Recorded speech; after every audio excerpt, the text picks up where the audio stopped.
Muito boa noite, queridos amigos do Lela, minha casa espírita do coração, atendendo mais uma vez a caridoso pedido. Digo caridoso porque quando somos solicitados a falar do Evangelho de Jesus, nós somos então os primeiros a ouvir e somos então também instados a estudar, a pesquisar, a ler, a ouvir, e assim, dessa maneira, nós vamos conseguindo amealhar um pouco mais, aumentar um pouco mais a nossa visão. Então, hoje nós vamos abordar o capítulo 12 do livro Palavras de Vida Eterna, cujo título é Perante Jesus. Mas antes, eu vos convido a todos a elevarmos os nossos pensamentos e os nossos sentimentos, buscando a egrégora de paz e de luz, que deve nos envolver para que essas reflexões sejam então muito mais produtivas, para que o Evangelho de Jesus seja semente e nosso coração o solo fértil a abrigar essa semente. Querido Jesus, que possa então essa semente do seu Evangelho de luz, ao cair no solo do nosso coração, frutificar.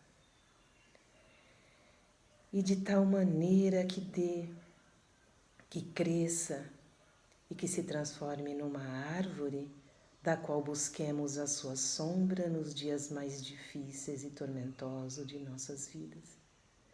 Meigo Rabi, abençoa-nos o propósito de aprender, de crescer, de sermos melhores, de fazer brilhar a nossa luz. Sê conosco, querido Jesus, assim seja. Então vamos ao livro Porventura sou eu, Jesus, está em Mateus 26, 22. Diante da palavra do Mestre, reportamo-lhe ao espírito de leviandade e defecção que o cercava. Bom, deixa eu começar de novo.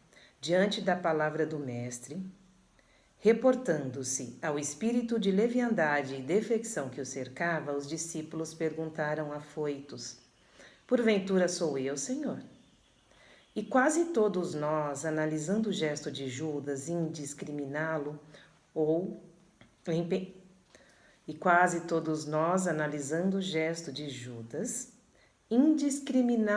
íamos em pensamento. Por que teria tido a coragem de vender o divino amigo por 30 moedas? Entretanto, bastará um exame mais profundo em nós mesmos, a fim de que vejamos nossa própria negação à frente do Cristo. Judas teria cedido à paixão política dominante, enganado pelas insinuações de grupos famintos de libertação do jugo romano. Teria imaginado que Jesus, no Sinédrio, avocaria a posição de emancipador da sua terra e da sua gente, exibindo incontestável triunfo humano. E apenas depois, para desilusão dolorosa e terrível, teria assimilado a verdade. Mas nós, em quantas existências e situações tê-lo-emos vendido, no altar do próprio coração, ao preço mesquinho do nosso desvairamento individual? Nos prélios da vaidade e do orgulho, nas exigências do prazer egoísta, na tirania da opinião, na crueldade confessa, na caça da fortuna material, na rebeldia destruidora, no olvido de nossos deveres, no aviltamento de nosso próprio trabalho.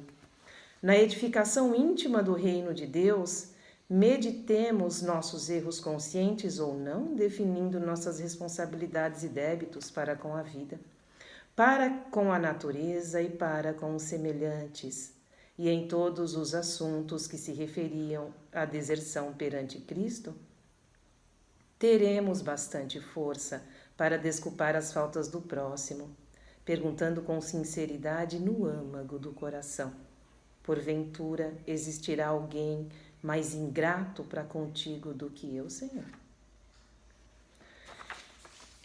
Emmanuel, ele invoca de nós, né, uma consciência muito profunda a respeito de nós mesmos, enquanto espíritos eternos. Então, quando nós julgamos o outro, né, e essa é a comparação, né, na análise psicológica é exatamente essa, quando nós malhamos o Judas, e por incrível que pareça, a igreja ela trouxe, né, esse malhar o Judas, né? Malhar o Judas é condenar o Judas porque ele traiu Jesus. E por quanto tempo nós não malhamos esse Judas por fora? E Emmanuel pede para que nós façamos essa reflexão adentro. Quem somos nós para malhar o Judas? Jesus não o condenou. Os apóstolos estavam todos muito preocupados, embora intimamente eles soubessem que essa traição não viria deles, né? Mas por que eles ficavam desconfiados? Porque nós também ficamos, porque é muito humano, né? Quem de nós está livre? Quem de nós pode atirar a primeira pedra? Quem de nós não trairia? E quando Emmanuel coloca para nós aqui que nós traímos Jesus, né, cotidianamente, ele coloca aqui na tirania da opinião. Meu Deus do céu, como a gente tem visto, né, as pessoas darem a sua opinião como se fosse uma arma, né? Elas apontarem a sua opinião de uma maneira mortal. E que valha ela, né? E que não se discuta ela. Então, tirania mesmo. Nós temos sido tiranos. É o que nós mais vemos aí com o advento das redes sociais. As pessoas saindo, né, de si, porque estão de trás de uma câmera, estão de trás de uma tela, não estão se expondo. Então, elas colocam de uma maneira muito tirânica a sua própria opinião.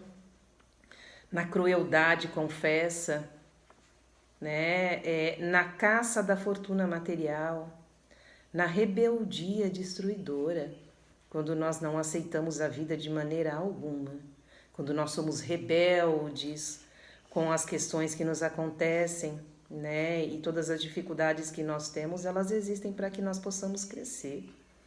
Não adianta o ser humano querer buscar uma maneira de não sofrer. Não sofrer é não crescer.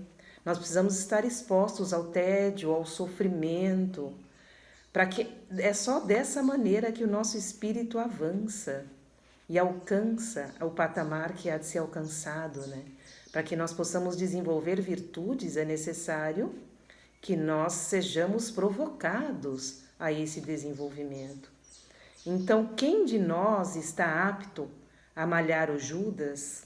Quem de nós está apto a julgar o outro e dizer, não, não sou eu, é o outro? Porque próprio Pedro traiu Jesus por 3 vezes. Porque os seus próprios apóstolos debandaram no momento da crucificação. E eles, né, que estavam ali juntos, que eram o grupo mais íntimo de Jesus, que conviveram com a grande luz por 3 anos. Que dirá nós, né, que temos Jesus ainda de uma maneira tão distante dentro de nós. E aí ele fala aqui que na edificação íntima do reino de Deus, a gente tem que meditar nos nossos erros conscientes, ou não, definindo nossas responsabilidades e débitos para com a vida, para com a natureza e para com os semelhantes. Quem de nós não tem adquirido débitos com a natureza? Por que a gente não reflete sobre o nosso consumismo desenfreado e inconsciente? Que planeta dá conta de atender tanta demanda de mais de 7 bilhões de pessoas que nele vivem? Quando nós vemos os mares repletos de plástico e os animais marinhos morrendo, sufocados com esses plásticos, será que quando nós compramos alguma coisa no mercado e pegamos esse plástico e descartamos, nós imaginamos? Nós refletimos sobre isso? Eu não estou criando um débito com a natureza? Com o meu consumo desenfreado, né, dessa sociedade que prega que o consumo é uma maneira de viver e nós nem refletimos sobre isso, nós simplesmente fazemos no automático, sem a menor reflexão. Quando nós percebemos que a natureza convulsiona, ou é muita chuva, ou é falta de chuva, ou é frio em momento que não é para ser frio, ou é calor em momento que não é para ser calor, é uma resposta do planeta. Como diz Ailton Krenak, o indígena, um grande filósofo indígena, inclusive ele tem livros best-sellers com nomes bem sugestivos, né? Um deles é Ideias para Adiar o Fim do Mundo. Ailton Krenak diz que nós somos engolidores de planeta. Vamos refletir nisso, porque isso é muito profundo, é um tapa na cara. Nós somos consumidores de planeta. E depois, quando acabar o planeta, aí a gente vai para outro? Consumir um outro planeta?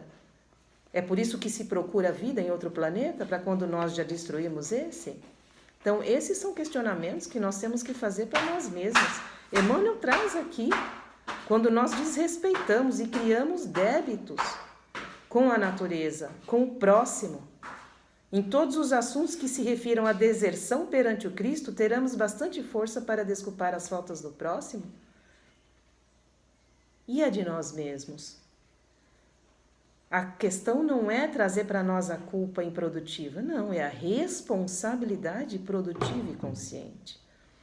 Então, vamos, antes de malhar o Judas do outro, refletir sobre o Judas que nos habita. E esse Judas que habita em mim, não traz Jesus? Quando eu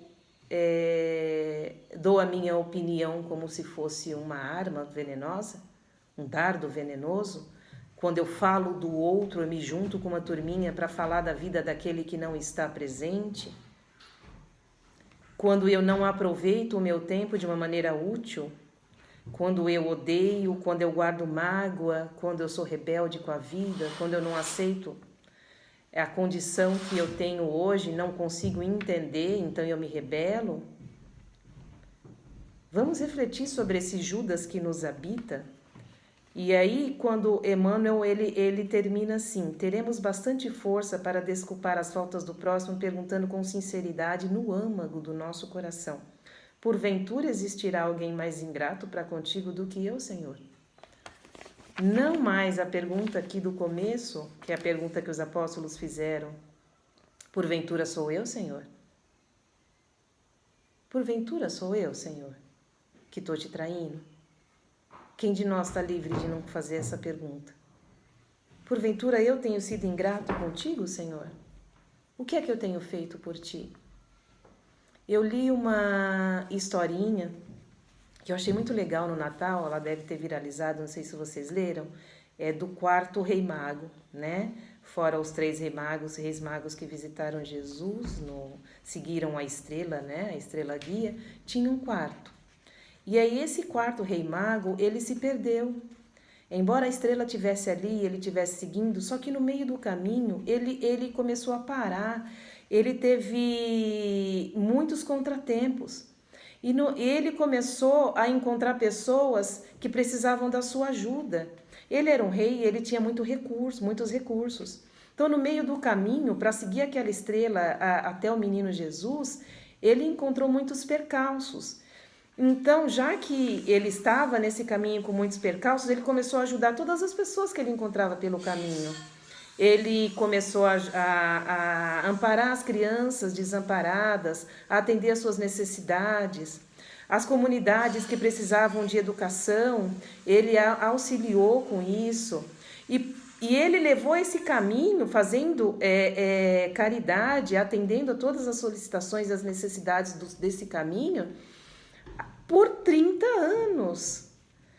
E quando ele finalmente conseguiu, porque aquela estrela, ele conseguia enxergar aquela estrela, aquela Jesus, e conseguiu seguir. Quando ele finalmente chegou até Jesus, ele estava sendo crucificado. E ele viu Jesus na cruz. E ele viu ali Jesus expirando. E Jesus olhou para ele com aquele olhar, como quem diz: você conseguiu me encontrar. E ele diz em pensamento para Jesus: desculpe, eu não consegui entregar o seu presente, a sua prenda. E Jesus diz para ele, né, em pensamento, que ele consegue captar, isso é uma história, Jesus diz para ele: eu recebi todas as suas prendas. Cada uma das crianças que você amparou, era a mim que você dava. Cada um dos velhos que você amparou, era a mim que você amparava. Cada comunidade que você amparou com a sua benevolência, com a sua generosidade, era a mim que você amparava. Meu filho, eu recebi todas as suas prendas. Muito obrigada. E aí, lendo essa historinha, foi inevitável que eu fizesse uma reflexão. Quantas prendas eu te devo, menino Jesus? Quantas prendas eu deixei de dar pelo caminho? Quantos presentes eu deixei de te dar, menino Jesus? Mas ainda é tempo, porque Jesus não desiste de nós nunca. E eu fico sempre impressionada e sempre reflito sobre a grandeza e o gigantismo da paciência dele. Ele que é o governador desse planeta, ele que poderia morar no sol, ele que é tão luz que não tem forma e precisou ficar trabalhando o seu espírito por 1000 anos para vestir um corpo de carne de novo. Ele que tem essa paciência que deriva desse amor infinito que nós ainda não conseguimos aprender, conhecer. Ele tem a paciência da eternidade para nos aguardar, para nos esperar. É por ele que nós ainda estamos aqui. Todas as chances que nós temos enquanto planeta de sobreviver apesar de nós mesmos, todas as traições que nós cometemos com o nosso planeta Terra, com os animais, ao sacrificá-los, ao impor-lhes a escravidão, como se nós fôssemos a única raça que importa, como se nós fôssemos o único ser vivo que importa para o planeta, escravizamos os pobres animais. Quando o Judas que habita em nós e sai a trair, ele nos perdoa e perdoa e perdoa.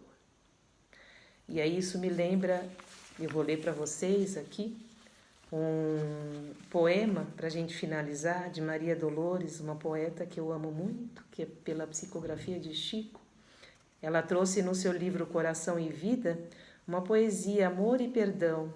É sobre o resgate de Judas por Jesus. O diálogo mostra o imenso amor de Jesus, que após sua morte vai ao encontro de Judas, que se enforca ao constatar que o mestre fora crucificado por culpa de sua ambição política. Senhor, onde estiveste? Mas Jesus respondeu: não, Maria. Bom, eu vou voltar um pouco, porque é um diálogo entre Maria Madalena e Jesus. É quando Maria Madalena encontra com Jesus depois da ressurreição. É ela que ali está para encontrá-lo ressuscitado.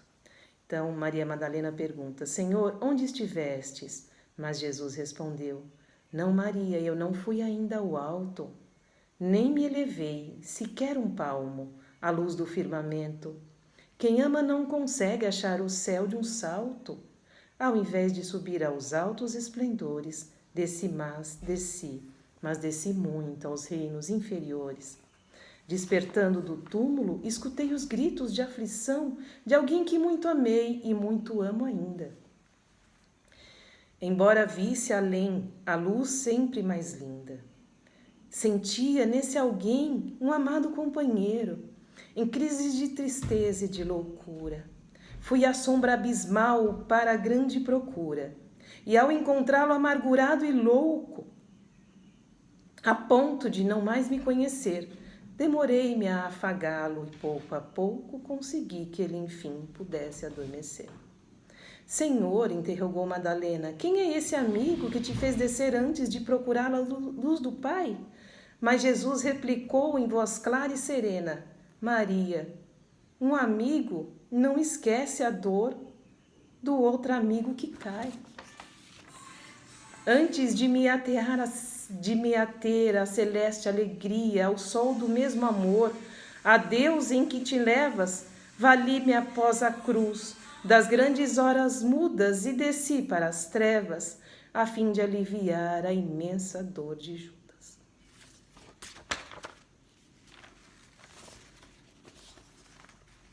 A fim de aliviar a imensa dor de Judas. Um amigo. Maria, um amigo não esquece a dor do outro amigo que cai. Me perdoem.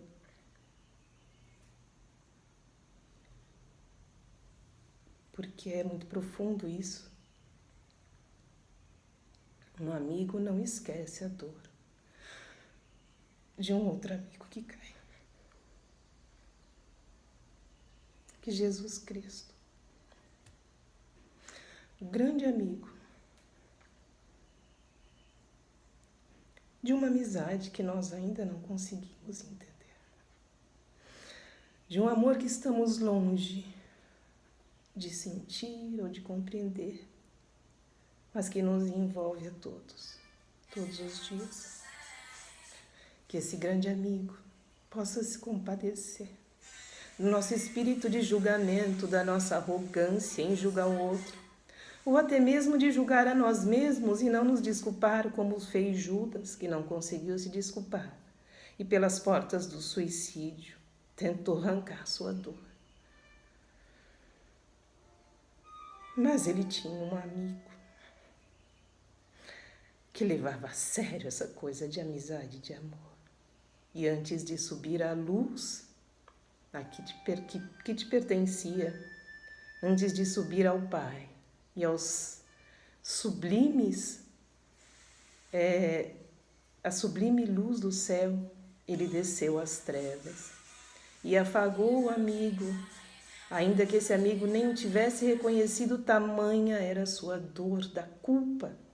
Então, quando nós percebermos esse Judas que nos habita, o Judas que vem de Jesus, o Judas que se culpa e que não suporta essa culpa e tenta arrancar essa dor através do suicídio, quando esse Judas estiver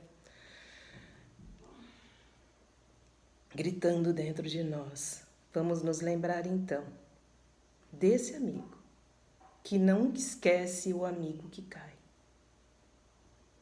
Que nós possamos olhar as pessoas que caem à nossa frente e que nós julgamos tanto como nós malhamos os Judas. E que ao malhar os Judas que encontramos pelo caminho, possamos lembrar dessa frase de Jesus. Um amigo não esquece o outro amigo que cai. Que esses textos do Evangelho de Jesus possam nos fazer refletir longa e profundamente sobre nós mesmos, sobre o que temos feito, sobre o quanto nós somos capazes de perdoar o outro e perdoar a nós mesmos, diante da grandeza desse amigo que é a luz do mundo e a luz dos nossos dias. Que Jesus Cristo, o nosso divino amigo, a luz desse mundo, o sol e as estrelas desse planeta, que nos ilumina com esse amor infinito, que é capaz de descer às trevas antes de subir ao céu, para resgatar aquele que o traiu. Que a grandeza dessa lição e de todas as suas lições possa invocar em nós também o Jesus que nos habita. Sejamos também, não só Judas, mas sejamos também Jesus. Que fique o convite do Divino Amigo e que Ele nos abençoe hoje e sempre. Obrigada, meus queridos amigos, por ouvir. Que Jesus esteja em cada lar, com cada um de nós, abençoando as nossas famílias nesses momentos difíceis. Gratidão.